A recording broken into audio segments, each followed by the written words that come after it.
Why does Cinderella run away from him? Mm, I mean, you I could don't say know, it's like, simply part of the game between men and women of sort of playing hard to get or being pursued or something like that. That might be part of it. There might be mm, this might be like she needs to preserve her dignity because she showed up, and that is in a way putting herself out there, which may be a little bit like she wanted to preserve her innocent dignity and like mm, run away and still be sought after by the prince instead of like do all mm, the work to get together with him. mm, And she does do a lot of work to get away from him, even going into the pigeon house and going up into the pear tree. And then in the third time, running away so quick after the ball that he wouldn't have gotten to her if he had not used the stratagem of having the stairs covered with the pitch. mm, But what if he had not done that stratagem? Like he wouldn't have found her, right? mm, But maybe he wouldn't be worthy of her hand if if he so it shows that he has wits, and so maybe it's like, yeah, his intelligence is somehow matched with her virtue. mm, Yeah, because otherwise would he have looked very good in the story if he doesn't have wits, and he only has those wits after like two times of sort of being fooled. But otherwise, like he's just a prince.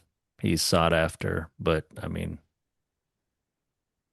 I don't know if any other sort of strengths of his are mentioned character traits, mm, but he at least has that. He has to be told, he can't tell. He has to be told that the stepsisters are not the woman that he sought after. And even mm, he can't tell Cinderella is until she puts on the shoe and then his eyes are opened.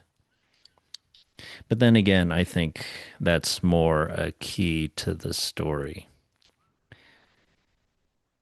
The fact that when the shoe fits, it's like everything changes in his perception and mm, maybe everybody's perception. Because it had mentioned that before she came to try the slipper on, she had washed her hands and her face. So mm. you would think he could recognize her from that, but no, he did not. She had to put on the slipper first, and then he recognized her. But what do you think that means? Mm. I don't know, maybe it's kind of showing like how sometimes people may not be able to recognize virtue at first until like Until the uh accoutrements of virtue are shown to them. yeah, um Yeah, because the slipper is related to her piety and her mm, grieving and her faith.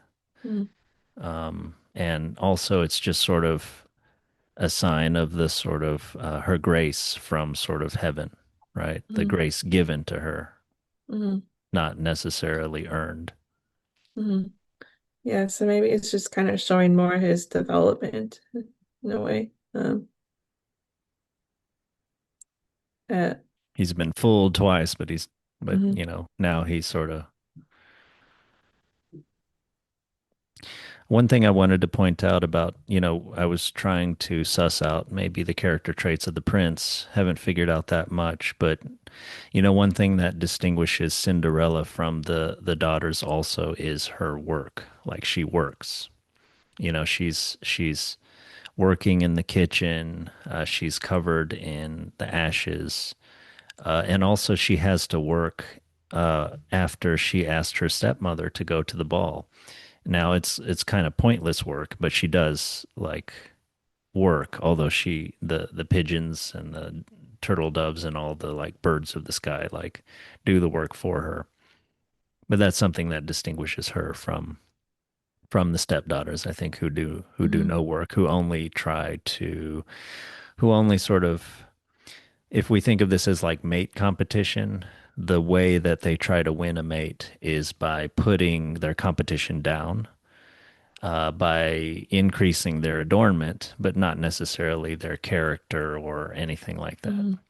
And later by deforming themselves, which you could look at as kind of a sacrifice, though, but it's still linked to deception.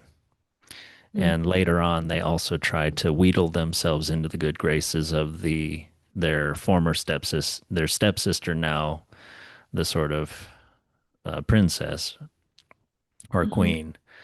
And yeah, that doesn't turn out too well for them. But yeah, Yeah. Cinderella is the one that has the virtues and does the work and has the faith, and she's the one that sort of wins the mate competition.